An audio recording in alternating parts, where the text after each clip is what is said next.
One thing I learned in investing in property is that it's all about the mindset you have.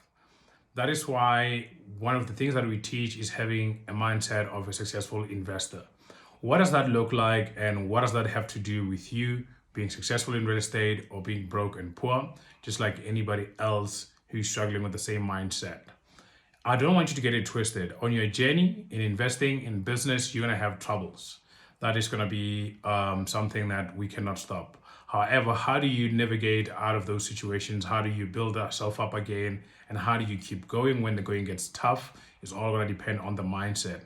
And this is why I stress this most important thing, especially when I'm talking to everybody, including my students, that hey, what is the one thing that kept you going when the going gets tough? And I think that's something that's very, very important as well. So I think I had a video like this before, and if I did, that's what I should put an emphasis on it as well to say, hey, there's the mindsets that are keeping you broke, there's the mindset that's keeping you poor, and there's the mindset that's keeping you not getting your results. And I want us to deal with that mindset right now in this video.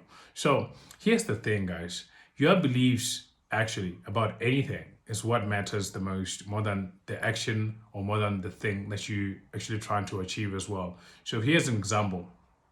If you believe that you cannot run 5 kilometers, for example, and you think, no, that's too long for me, I can't do this because etc etc etc, all the excuses or reasons that you're going to make, you must know that they are valid excuses and they are valid reasons, and that is why you can't do it. But if you go out there and say, hey, I'm going to do the best I can to get to 5 kilometers, obviously you're going to start fasting with energy, and then when you're starting to reach the finish line, then your doubts are going to kick in, your insecurities are going to kick in, everything is going to kick in there. No, you can't do this because you haven't done it in a while, you haven't done it in this year, so you can give up now, you can stop today, and you don't have to get it right now. You can try next time, maybe try tomorrow. We all know those thoughts that come into our head. We all have those things, including myself. I do. When I get to the finish line, I get all these different doubts. Plus, it gets tough. Your lungs are going up and down, and then you're breathing very high, and etc etc. So when you're starting to breathe like that, and you think, yo, my heart rate is up, maybe something is wrong, and then now you start panicking, you start having fear, and then you start being anxious, and then the finish line is just like 1 kilometer, let's say 900 meters, not even 1 kilometer, let's say it's 900 meters now for you to cross the finish line, and you stop just at least you have 400 meters left, and you're like, I'll do this thing tomorrow. And that mindset is exactly what's keeping us stuck, including myself and you. It's exactly mindset that is keeping us stuck, because we get defeated by our mind, and we're supposed to be the ones who putting our minds under control. That is why mindset is not about anything else, but it's keeping you responsible. You are the owner of your mind. You choose what's getting in your mind, and you choose what to keep out. And this is why it's very, very important for you to actually be very, very sure and be very, very careful about what are you feeding your mind on a daily basis. Are you feeding it negative things like I can't do this because etc, which are excuses, or are you feeding it results to say I can do this because, or I have to do this because, and I must do this because? That's a whole different mindset as well. Do you have clarity and certainty about your goals?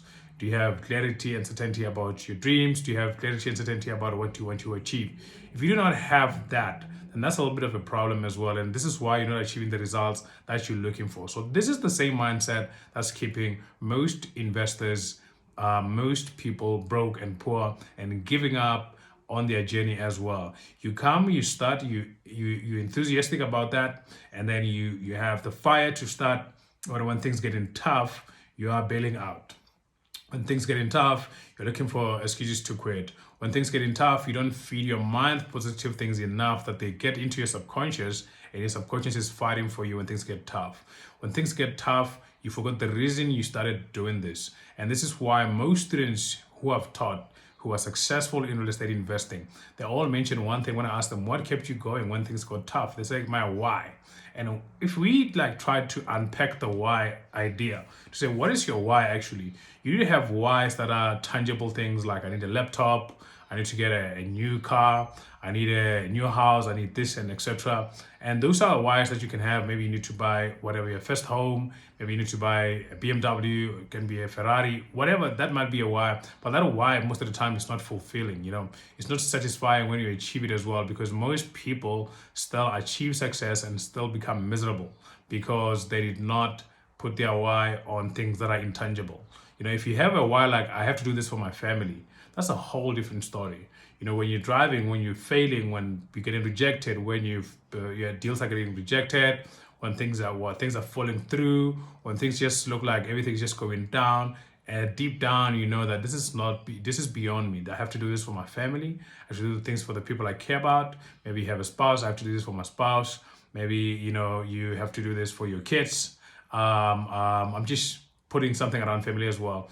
And then that can motivate you to become a little bit better.